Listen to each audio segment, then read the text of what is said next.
Ouais, ben ça fait longtemps que j'écoute la vache ici, je suis même abonné depuis le début. Et puis je m'arrive aussi dans le monde diplomatique et je n'avais pas arrivé à convaincre mon beau garçon d'aller voter soit Mélenchon, même Poutou, je lui avais dit, mais vas-y, toi qui viens de briller. Il voulait voter pour Macron. Et suite à ce qu'il a vu la télévision, puis sur Internet, là, eh ben il va aller voter Poutou. Eh ben je suis bien content. Voilà. Après, moi, j'étais pas arrivé à le décider, mais je suis bien content, tu vois. Voilà, salut. Eh bien, bonjour, bonjour Daniel, bonjour à tous les auditeurs de là-bas si j'y suis. Il est presque 20 heures. Euh, c'est un beau soir de printemps. Je regarde le soleil qui se couche et je viens de voir François Fillon se prendre un sac de farine grâce à votre chaîne YouTube. Je pense à Manuel Valls qui s'est pris une gifle il y a quelques semaines. Je pense à Emmanuel Macron qui s'est pris un œuf, etc.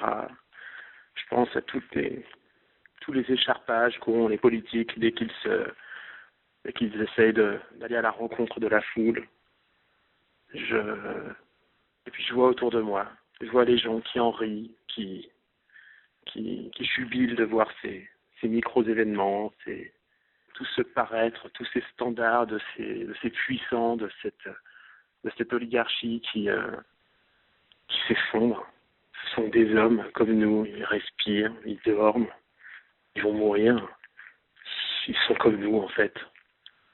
Et je vois autour de moi la prise de conscience, la conscience générale en fait qui grandit, qui se fait plus avoir.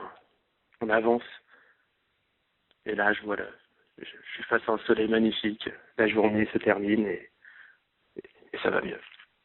Allez, merci pour tout ce que tu fais. Salut.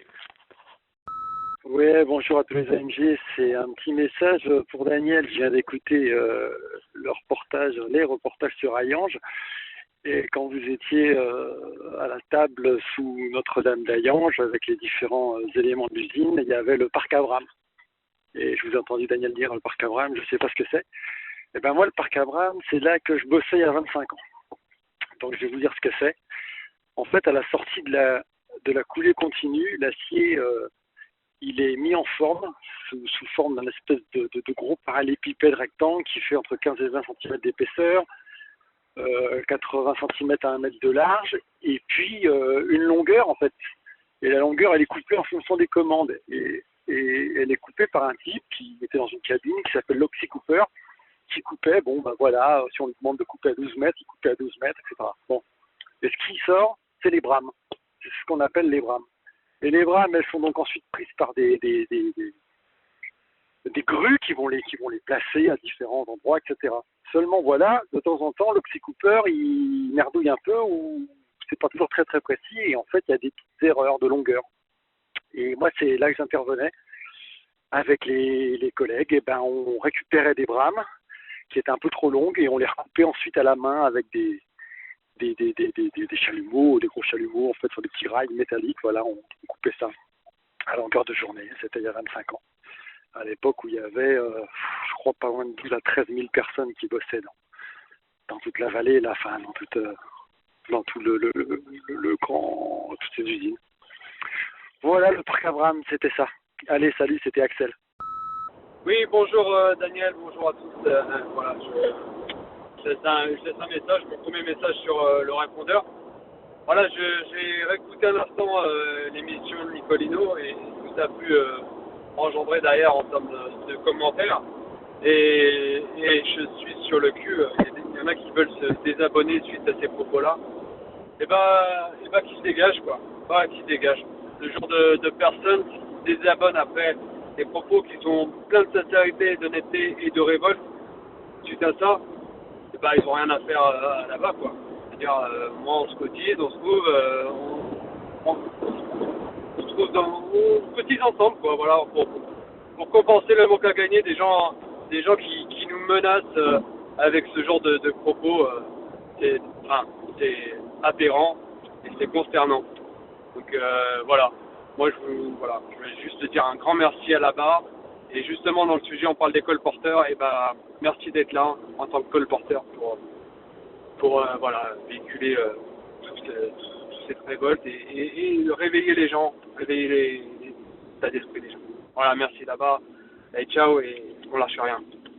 Merci, chers abonnés, pour ces critiques des abonnés qui menacent de désabonner.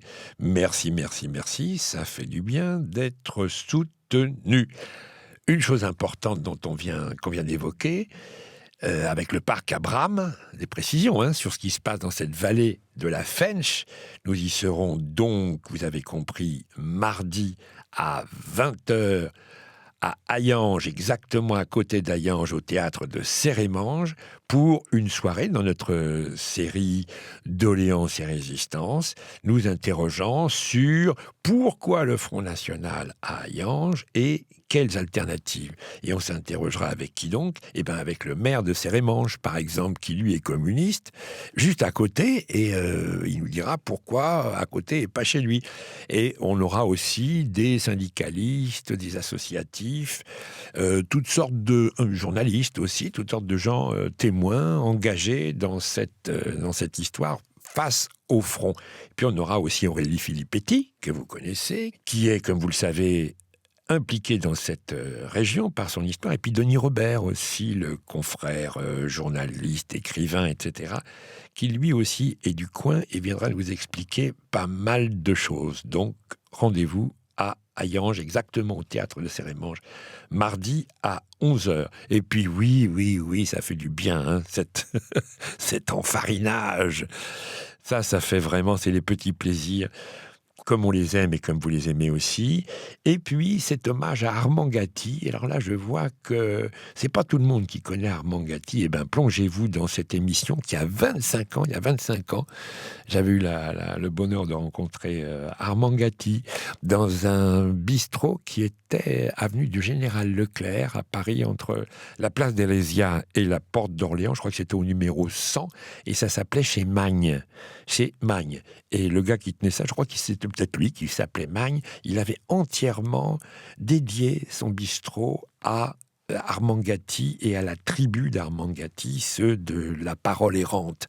Rentrez là-dedans, ça fait un bien fou, parce que Armand Gatti est un personnage, un poète volcan, on l'avait appelé, et c'est une audace intellectuelle, de vie, de générosité, de folie, de délire et d'engagement, de courage. Enfin voilà, un bonhomme très très stimulant. Et puis le 11 avril, sera célébré le 40e anniversaire de la mort de Jacques Prévert, et ce sera là aussi une occasion de 2 rediffusions d'émissions un petit peu moins vieilles, qui datent de 2000, 2 émissions sur Jacques Prévert, autour de la poésie de Jacques Prévert, mais reprises par ceux dont il avait pris la parole. Prévert avait pris la parole des gens qu'il écoutait un peu partout, et il leur a rendu cette parole à travers sa poésie. Je crois que son livre, qui s'appelle Paroles, son recueil de poèmes, a été vendu à plus de 4 millions d'exemplaires. Et là, c'est les gens qui disent Prévert, qui lisent Prévert, et c'est cet hommage qu'on lui rend à nouveau. Dépêchez-vous de manger sur l'herbe avant que l'herbe ne mange sur vous. 01 85 08 37 37, c'est quoi donc ça ? Ça, c'est le numéro du répondeur de la base si j'y suis, qui attend avec impatience vos messages. Oui, bonjour Daniel. Juste une petite question. Dis-moi, les gars qui menacent de se désabonner, ils font partie de la gauche stalinienne ou de la droite répugnante ? Voilà, je savais pas, quoi. Je me pose la question, si tu peux leur demander. Voilà. Allez, ciao et portez-vous bien. Prenez soin de vous. À plus tard. Ciao, ciao. Salut les AMG. Bon, j'appelais pour réagir suite à l'émission avec Nicolino et puis les messages du 3 et 4 avril. Alors moi, je trouve que c'est vachement bien d'avoir des opinions diverses et variées et parfois même contradictoires. Ça permet de connaître les points de vue adverses également, et puis de se forger un point de vue un peu diversifié disons de la doctrine majoritaire. Et c'est pas parce que on soutient Mélenchon qu'on doit être d'accord avec 100% de ce qu'il y raconte. On a quand même aussi le droit d'avoir du coup une divergence, et puis de faire valoir cette divergence et de la discuter ultérieurement dans le programme. Ça participe, je trouve, à ce qu'on appelle les dissonances cognitives et puis les biais de confirmation, qui fait que quand on entend quelque chose avec lequel on n'est pas d'accord, on fait un peu un blocage, on a tendance à l'oublier ou on a tendance à ne retenir que ce qui va dans notre sens. Alors voilà, moi je trouve que c'était très bien cette émission et voilà, merci beaucoup pour tout et puis continuez comme ça. À plus. Salut, des nouvelles du Québec. Daniel, je trouve que t'es quand même un peu médisant là. Macron, le candidat des banquiers, tout ça, hein, parce que franchement, déjà il a été dans le gouvernement de celui qui a dit moi la finance, blablabla. Et de deux, moi je trouve pas. D'ailleurs, il y a Roland Lescure, le président de la caisse de placement du Québec, donc c'est un fonds de placement là au Québec, qui vient de quitter la présidence puis qui a dit qu'il allait s'engager dans l'équipe de Macron en vue de son éventuelle élection. Fait que non, c'est pas le candidat de la finance, la caisse de dépôt et de placement. Ah bah oui, c'est une banque finalement. Bon bah ok, je retire ce que j'ai dit. Bye. Oui, bonjour le répondeur de la BAS, si j'y suis. Je vous appelle de la part de la Nuit debout de la place de la République à Paris pour vous dire que ce samedi, à la faveur du printemps, il y aura dès 17h le premier débat préconstituant ou même peut-être carrément la première assemblée préconstituante sur la place à ciel ouvert. Ce sera aussi une émission et je pense que vous, là-bas si j'y suis, vous pourriez venir capter ça parce que ça ferait à mon avis soit une émission, soit un bon flux. À plus. 01 85 08 37 37, le répondeur de là-bas si j'y suis, c'est du lundi au vendredi à 13h.